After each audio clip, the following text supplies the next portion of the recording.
मुंबई आणि महाराष्ट्रातल्या जमिनींचे व्यवहार आधीच झालेत, त्याला कायदेशीर मान्यता देण्यासाठीच वक्फ दुरुस्ती विधेयक लोकसभेत काल घाईघाईत आणलं, असा गंभीर आरोप शिवसेना ठाकरे पक्षाचे खासदार संजय राऊत यांनी केला आहे। 2.5 लाख कोटींच्या जमिनींची सौदेबाजी सरकारला करायची असा आरोप त्यांनी केला। विकणारे कोण आणि विकत घेणारे कोण हे उघड आहे, असंही संजय राऊत म्हणाले।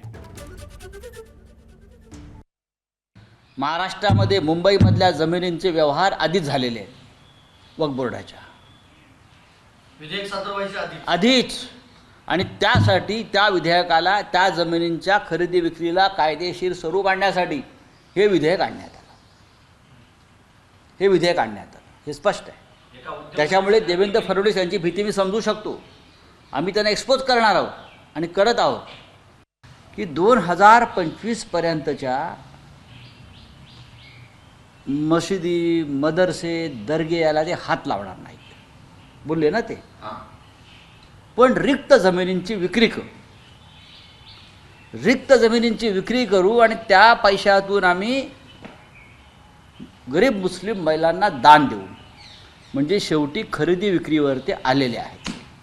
आता या मोकळ्या जमिनी कोण कोणाला विकणार आणि कशा पद्धतीनं विकणार, जशी धारावीची विकण्यात आली, जसे मुंबईची विमानतळं किंवा देशभरातले विमानतळ विकण्यात आले, देशभरातले पब्लिक सेक्टर्स विकण्यात आले। या देशामध्ये विकणारे 2 आहेत आणि विकत घेणारे 2च आहेत। दुसरं कोणाला या जमिनी जाणार आहेत का? काल जर तुम्ही अमित शहांचं भाषण ऐकलं असेल तर मुस्लिमांचं इतकं लांगुल चालन बॅरिस्टर जिनाने सुद्धा केलं नसेल, ओवेसींनी केलं नसेल आणि शहाबुद्दीननी केलं नसेल। इतक्या भयंकर पद्धतीनं काल त्यांचं भाषण हे मुस्लिम लांगुल चालवण्याचा एक अत्युच्च नमुना होता।